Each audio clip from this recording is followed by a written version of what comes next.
इस मूवी में हमें एक ऐसा आदमी दिखाया गया है जो सिल्वर टंग है। सिल्वर टंग वो लोग होते हैं जो किसी भी स्टोरी को पढ़े तो वो स्टोरी सच्ची हो जाती है, फिर उसके कैरेक्टर्स असली दुनिया में आ जाते हैं।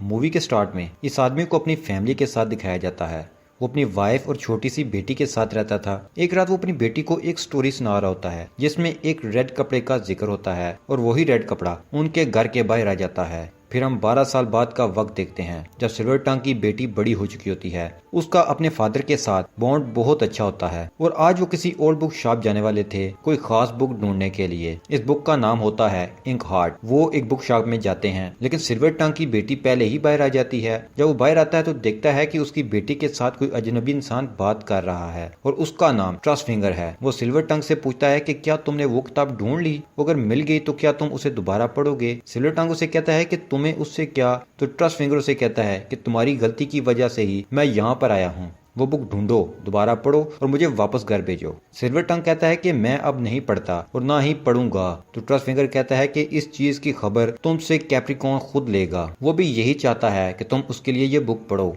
वो सिल्वर टंग को धक्का देता है और फिर दोनों बाप बेटी वहां से भाग जाते हैं। उसकी बेटी इससे पूछती है कि फादर ये कौन था? तो सिल्वर टंग बात टाल देता है और कहता है कि अभी हम तुम्हारी दादी के पास जा रहे हैं। सिल्वर टंग यही किया करता था। वो किसी जगह ज्यादा टाइम नहीं रुका करता था। अब वो अपनी माँ के घर पहुंच जाता है। वो लोग वहाँ पहुंच जाते हैं और रात को तेज बारिश हो रही होती है। तभी वहाँ आता है ट्रस्ट फिंगर। हैरानी की बात ये थी कि उसे कैसे पता चला कि ये लोग वही थे। वो उनका पीछा करते करते यहाँ भी आ गया। वो उसे कहता है कि मैंने तुम्हें कहा था कि मेरे लिए किताब पढ़ दो, लेकिन तुम नहीं माने। मैंने कैप्रिकॉन को बता दिया है, अब तुम पछताओगे क्योंकि कैप्रिकॉन के लोग तुम्हें पकड़ने के लिए यहाँ आ रहे हैं। इसके साथ ही कैप्रिकॉन के लोग वहाँ आ जाते हैं और सिल्वर टंग और उसकी बेटी को पकड़ लेते हैं। कैप्रिकॉन सिल्वर टंग और उसकी बेटी को अपने साथ ले जाता है और उसे एक बुक देता है और कहता है कि इसे मेरे लिए पढ़ो। और वो बुक अली बाबा 40 चोर होती है जिसमें एक आदमी बहुत सारा सोना इकट्ठा करता है और वो वहाँ से बाहर नहीं निकल पाता। जैसे ही सिल्वर टंग कैप्रिकॉन के कहने पर वो बुक पढ़ता है तो वहाँ खजाना आने लगता है। ऊपर से बहुत सारा सोना और कीमती चीजें गिरने लगती हैं और जो इंसान वहाँ खजाना इकट्ठा कर रहा था वो भी यहाँ गिर जाता है और उसके जगह कैप्रिकॉन का एक आदमी किताब की दुनिया में चला जाता है। सिल्वर टंग उसे कहता है कि तुम वापस नहीं जाना चाहते? तो वो कहता है कि मैं इस खजाने से इस दुनिया पर राज करूंगा, मैं वापस नहीं जाऊंगा।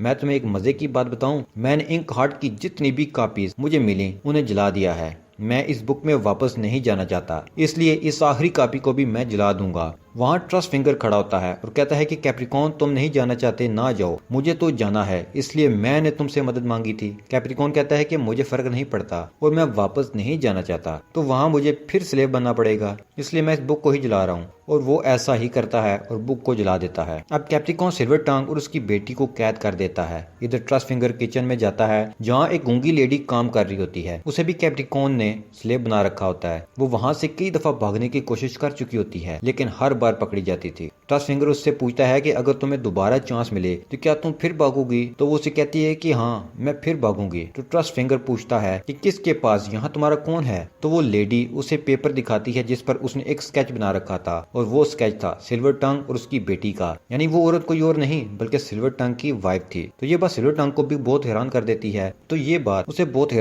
है। क्योंकि सिल्वर टंग और उसको भी यही लगता था कि ये बुक के अंदर चली गई है। वो इसलिए इस बुक को ढूंढने की कोशिश करता था ना कि अपनी वाइफ को वापस ला सके। अब हम सिल्वर टंग को देखते हैं जो अपनी मदर, बेटी और इस किताब के लड़के के साथ कैद देखते हैं। अब सिल्वर टंग कहता है कि काश मेरे पास इंक हार्ट बुक आ जाए और मैं अभी के अभी कैप्रिकॉन को उसमें वापस भेज दूं। और मैंने बहुत कोशिश की है अपनी वाइफ को वापस लाने की, लेकिन वो मिलती नहीं है। मैं हर दफा नाकाम हो जाता हूँ। लेकिन दोस्तों सिल्वर टंग को तो पता ही नहीं था कि उसकी बीवी तो यही है। दूसरी तरफ ट्रस्ट फिंगर को आइडिया आता है। उसे पता था कि सिल्वर टंग की वाइफ यही है, लेकिन वो ये बात सिल्वर टंग को नहीं बताना चाहता। वो सीधा सिल्वर टंग के पास जाता है और कहता है कि क्या हम इस बुक की कॉपी मिलकर नहीं ढूंढ सकते? तो उस बुक से अपनी वाइफ को वापस लाना चाहते हो और मैं उस बुक के अंदर जाना चाहता हूँ, यानी हम दोनों को ये बुक ढूंढनी है, तो क्यों ना मिलकर काम करें? सिल्वर टंग कहता है कि ये पॉसिबल कैसे होगा, हम तो यहाँ पर कैद हैं और हमें यहाँ से निकालेगा कौन? ट्रस्ट फिंगर कहता है कि तुम उसकी फिक्र ना करो, मेरे पास एक बुक है। वो उसे उसका एक पेज पढ़ने को कहता है, उसमें किसी स्टॉर्म का जिक्र होता है। सिल्वर टंग वो बुक पढ़ता है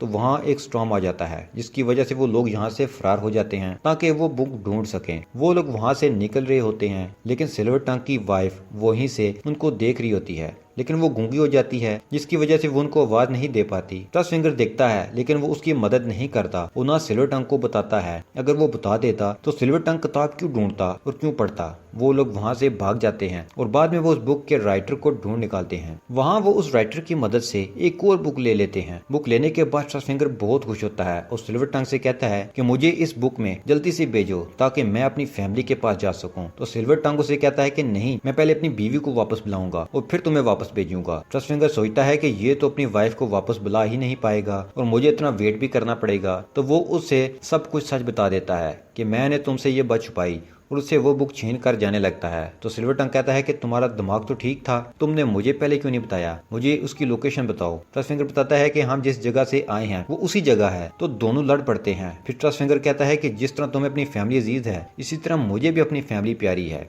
क्या मेरा हक नहीं कि मैं अभी अपनी फैमिली के पास जाऊं? तुमने मेरे लिए बुक ढूंढी, शुक्रिया। मुझे शुक्रिया मत कहो, मेरे साथ चलो और मेरी बीवी को आजाद करवाओ। सिल्वर टंग अपनी बेटी को राइटर के घर छोड़ता है और ट्रस्ट फिंगर को साथ लेकर इधर चल पड़ता है जहाँ पर उसकी बीवी कैद होती है, यानी कैप्रिकॉर्न के पास। इधर सिल्वर टंग की बेटी बैठकर एक बुक पढ़ रही होती है जिसमें किसी पप्पी का जिक्र होता है। उसके सामने वही डॉग आ जाता है, यानी कि उसके पास भी अपने फादर की तरह की पावर थी, यानी वो भी सिल्वर टंग थी। तब भी वहाँ राइटर आता है जो कैप्रिकॉर्न के साथ मिला हुआ था और उसके साथ कैप्रिकॉर्न के लोग भी थे। डॉग को देखकर उन्हें भी पता चल जाता है कि ये लड़की भी सिल्वर टंग है। वो उसे पकड़कर अपने साथ कैप्रिकॉर्न के पास ले जाते हैं। वो उसके साथ राइटर को भी ले जाते हैं। उस बच्ची को ले जाकर कैद कर देते हैं जहाँ ट्रस्ट फिंगर भी कैद होता है। वहाँ से ट्रस्ट फिंगर भागकर सिल्वर टंग के पास जाता है। वो उसे बताता है कि तुम्हारी बेटी भी यहाँ आ चुकी है, उसे कैद कर लिया गया है और उसने ही मुझे बताया है कि कैप्रिकॉर्न के पास अब भी इंक हार्ट की एक कॉपी है और उसमें से वो एक करैक्टर को बाहर लाना चाहता है जो कि बहुत ही ज्यादा पावरफुल है। उसके पास ब्लैक पावर्स हैं, उसका नाम है शैडो। कैप्रिकॉर्न को ऐसा करने से रोकना होगा और आज कैप्रिकॉर्न तुम्हारी बेटी से वो बुक पढ़वाना चाहता है ताकि वो शैडो को वहाँ बुला सके। तो सिल्वर टंग को बहुत बुरा लगता है, वो काफी परेशान हो जाता है। तो कुछ देर बाद हम देखते हैं कि राइटर और लड़की बैठे होते हैं जो उसे कहता है कि जो हुआ सो हुआ, अब मैं इस बुक की स्टोरी को चेंज करता हूँ, तुम इसे दोबारा पढ़ना और सब ठीक हो जाएगा। इस दौरान कैप्रिकॉर्न के लोग आते हैं और इस लड़की को साथ ले जाते हैं क्योंकि आज उसने वो बुक पढ़नी थी जिसके बाद शैडो यहाँ पर आ जाना था। अब सिल्वर टंग की बेटी बाहर जाती है और वो किताब पढ़ने लगती है जिसके बाद शैडो वहाँ पर आ जाता है जो कि राख से बना हुआ था। वो बहुत ज्यादा बड़ा था, उसकी आंखों से जैसे आग निकल रही हो। उसको देखकर सब लोग डर जाते हैं, लेकिन कैप्रिकॉर्न काफी खुश हो रहा था क्योंकि शैडो कैप्रिकॉर्न की बात ही मानता था।